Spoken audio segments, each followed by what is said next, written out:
jour. Et je rajouterai, vous avez parlé également de la crise sanitaire. Les manifestations de l'année ont permis de débloquer, alors soi-disant, on nous avait fait une annonce d'une enveloppe d'aide de 80 millions d'euros, donc qui se diversifie en plusieurs enveloppes, notamment par rapport à la tuberculose, par rapport à la réduction d'empreinte carbone et à la résilience sanitaire, mais également une enveloppe de 400 millions d'euros de prêts à garantie État. Donc nous n'avons pas de nouvelles de ces deux mesures qui rentraient dans le plan de reconquête de la souveraineté de l'élevage, et nous aimerions bien savoir justement où sont passées ces aides et si nous pouvons y prétendre, parce que ça permettrait justement de répondre rapidement à la crise sanitaire notamment. Alors ensuite, donc j'étais par rapport aux réponses insuffisantes. Amélie vient de le dire, hein, par rapport aux crises sanitaires, ce sont tous ces budgets-là qui rentraient dans le plan de reconquête de la souveraineté de l'élevage. Donc, elle l'a dit, 80 millions d'euros qui, en théorie, n'ont certainement pas été épuisés et qui devraient être justement libérés aujourd'hui pour sauver nos élevages.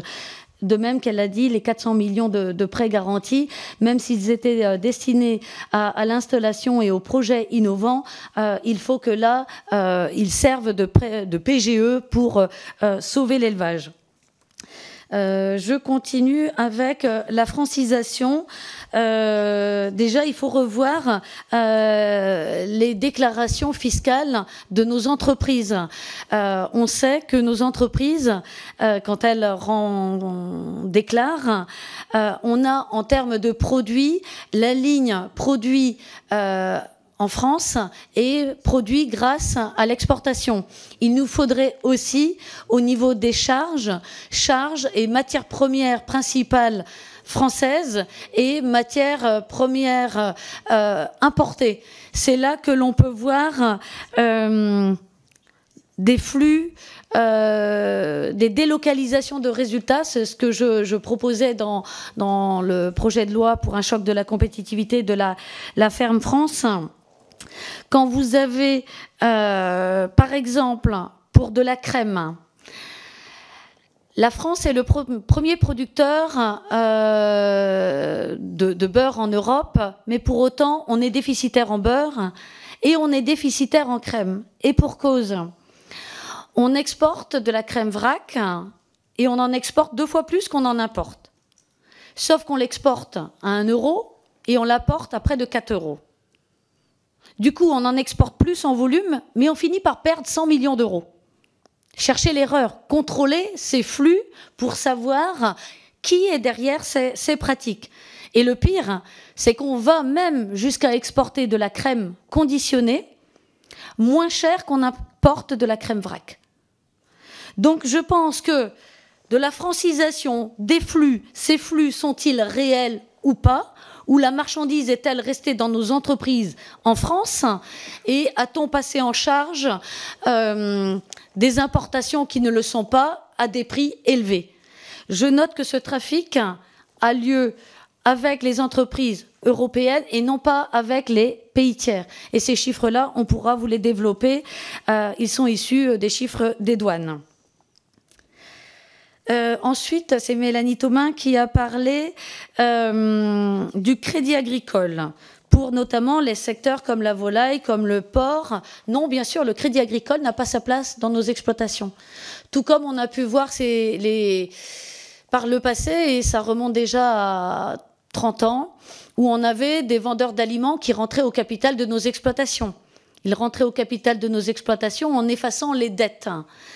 Et quand il y avait de nouveau des dettes, mais qu'ils étaient arrivés à 98% du capital, ils disaient à l'agriculteur, mais écoute, tu as du foncier, tu vas l'apporter à ta SCEA ou à ta société, et je vais de nouveau effacer la dette, et j'ai ainsi récupéré le foncier. Donc, certainement pas, ni les industriels, ni les banques dans nos entreprises. Maintenant, comment fait-on ? Ces entreprises hors sol ont une valeur qui, en général, repose sur des bilans des bilans qui nous révèlent au passif des comptes courants associés très élevés. Comment arrive-t-on à des comptes courants associés très élevés, 800, 1 million d'euros, alors que l'agriculteur n'a pas la trésorerie en face à l'actif? On voit bien que ce compte courant, il est fictif. Donc, le moyen pour annuler ce compte courant, c'est une proposition de la coordination rurale. Nous sommes favorables à un suramortissement de nos outils, nos bâtiments immobilisés sur la durée. Ce qui voudrait dire qu'un bâtiment de 1,2 million habituellement amorti à raison de 100 000 euros sur 12 ans, le serait sur 100 000 euros sur 20 ans. Vous auriez un amortissement comptable sur 20 ans et un amortissement fiscal de 100 000, donc 40 000 euros de cadeaux fiscaux. Cet avantage serait à prendre en compte au moment de la cession pour que justement nous n'ayons pas des agriculteurs qui fassent coup double. Mais en tout cas, l'objectif est de faire en sorte que les agriculteurs, quand ils arrivent en fin d'amortissement, ne soient pas contraints à investir dans du matériel ou d'autres objets pour justement échapper à cette fiscalité et à ces aspects sociaux. Alors, je continue. Des règlements climatiques. Les retenues. Alors, vas-y sur les retenues.